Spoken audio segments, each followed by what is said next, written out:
Well, a new bombshell report revealing conditions at the VA's Washington, D.C. Medical Center so terrible, our American heroes are said to be in imminent danger.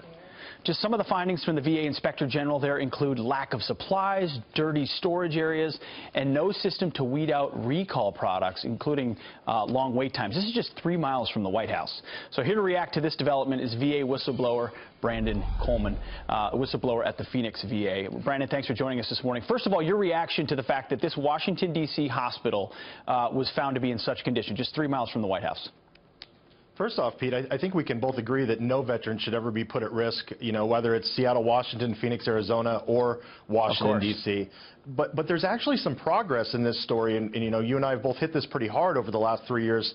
The media reported the story, and that's good. The watchdog, the VA Inspector General, actually took action, and they presented a preliminary report. They don't normally do that. Normally they present the final report that comes out 6 to 12 months after the fact, but they urged the VA secretary to take action. And we have a VA secretary that has a backbone now and that wants transparency and also wants accountability, and he took action immediately, removing this director from the position. You're right, Brandon, we've got some sound of Secretary Shulkin. He reacted to this yesterday. This is what he said. Patient safety is paramount, and we took these actions with that specific concern in mind. We are focused clearly on accountability. No leader or other employee stands above the paramount concern of ensuring the safety of our veterans. We will act as rapidly as possible to hold accountable all who are responsible for what we find. And he replaced that director with someone outside the VA system, someone from the Army, a colonel from the Army medical system. What do you make of his reaction? I think the reaction's great, Pete, and as we know, colonels are great choices to run VA medical centers. I applaud that outside source, to get somebody in there. While I applaud the secretary and the president thus far, there's so much work left to be done to bring accountability. We've got to look deeper into this. This director that has been removed now is still not terminated for what he did, and he collected over $17,000 in bonuses over the last 2 years for running a facility that was putting veterans at risk.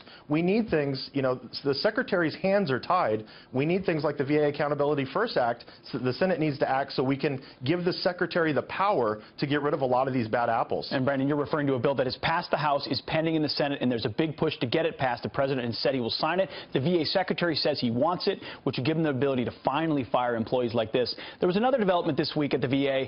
The VA published the wait times at all the facilities. At the Phoenix VA, the one you've worked at, it's 56 days, which is not good, but you think this is a good development. At least now veterans know how long they're waiting. Correct, Pete. I don't know what you did that day when it was announced, but I just about fell over because this is what I've been pushing for the last 3 years.